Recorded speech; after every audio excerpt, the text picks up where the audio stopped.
Good morning, everybody. Happy Friday. We have an amazing show for everybody today. We have Krystal. Indeed, we do. We got back-to-back phenomenal panels, Maximilian Alvarez and Henry Rogers. Then we've got Rachel Bovard and Jennifer Holdsworth-Karp.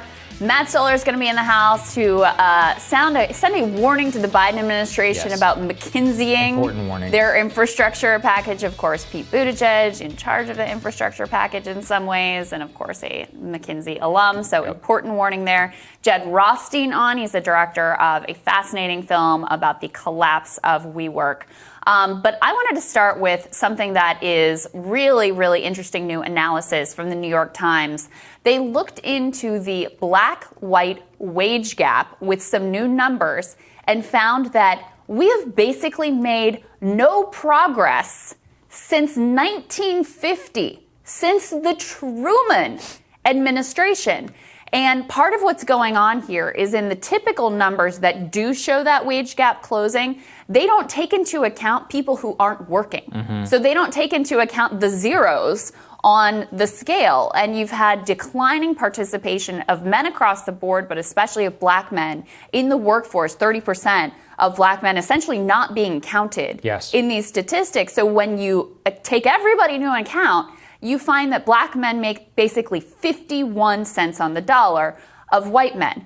But perhaps even more interesting, as sort of shocking and profound as that is the changes in the wage gap over time and what has actually worked to lessen the wage gap. So I'm going to read from the piece. They say, the black-white wage gap shrunk substantially from 1950 to 1980, the Reagan era, take note, and especially during the 1960s. Civil rights laws and a decline in legally sanctioned racism most likely played some role, but the main reasons, according to this researcher, appear to have been trends that benefited all blue-collar workers, like strong unions and a rising minimum wage. Because black workers were disproportionately in blue-collar jobs, the general rise of incomes for the poor and the middle class shrank the racial wage gap. And this gets to one of my core frustrations in our discourse about racial justice and economic justice. We tend to, and you see this in, the presidential debates and the type of questions that get asked, it's like, okay, now we're going to talk about black people, and that means we're just going to talk about criminal justice and voting rights, and that's it. When the reality is universal programs like minimum wage hike, like Medicare for all, universal health care, like the PRO Act and expanding union rights and increasing the unionization rates in this country would do much more in closing the black wage gap than almost any other of the policies that are typically discussed. Yeah, I've talked about this a lot here. One of my favorite studies on this is from Matt Brunig at the People's Policy Project, where he talks about how the white-black wealth gap, and this is why looking at things by race isn't always necessarily the best way to do it, is almost entirely a difference in the wage gap between the top 10% of whites and the top 10% of blacks. And within both of those, within white wealth and black wealth, 75% of wealth amongst whites is held by the top 10%. 75% of blacks is held by the top 10%. And the wealth gap is largely between like a Jeff Bezos and like whoever a black billionaire, whoever like the clothing guy is. I can't remember his name here. But it's important to remember there, where if you look at the bottom deciles, and you start to go down in the 90th percentile, the 80th, and the 70th and more, programs which are going to target the 10% to the 50th percent of people who hold the least amount of wealth in white and black communities, they're actually, the distance between them isn't that high, and any policy which you would target towards lower middle class Americans lifts up people who are in poverty. It's just it's just so difficult whenever we talk about these issues, and people try and reduce it down to things which would mean targeted approaches, quote unquote, when universality is the way to live in a more harmonious politically country and economically just country. Yes. So I just think it's something that we should reframe whenever we talk about this issue.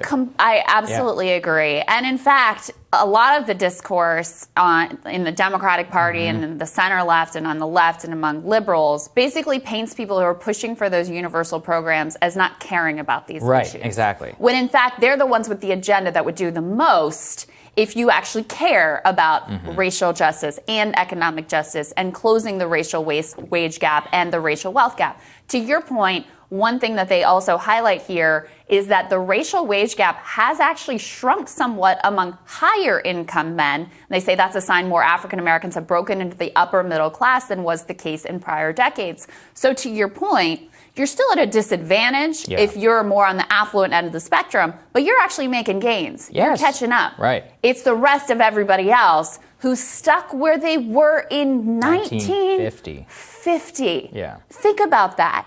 And they also say it's not like no progress was made during that time. From the 50s through the 80s, especially during the 60s, it was closing.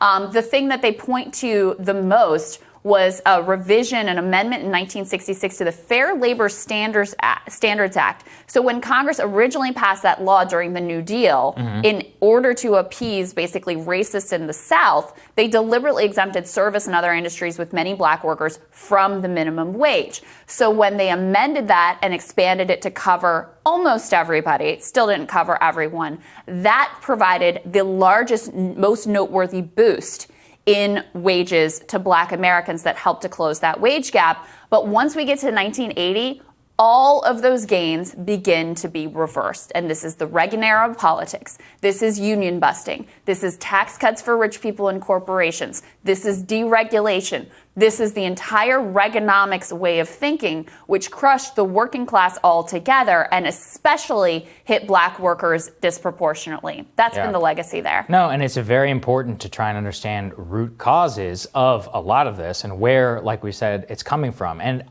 this is why I despise elite liberalism in the way that they talk about diversity. Like the Kamala Harris view of diversity is that more black people need to work at Goldman Sachs or like need to work at Gold. I mean, are you better off if every company on the NASDAQ that goes public has like one black board member, but 90% of black people are still poor? No, it's ridiculous. It actually leads to more tokenization and just more exploitation of everybody at large. And so of course, there is a reason why this has been co-opted by our rich elites is because they can do this while appearing to be progressive and buying off, people in power while at the same time actually making more money than they ever have before. The answer is clear. It's always been clear. It's actually basic economics, but nobody wants to discuss it. Melding the words Black Lives Matter, putting it on your website while you're crushing and busting the union of the majority black workers down at your fulfillment center in in Alabama for Amazon. All right, we're going to have more Rising for you after this.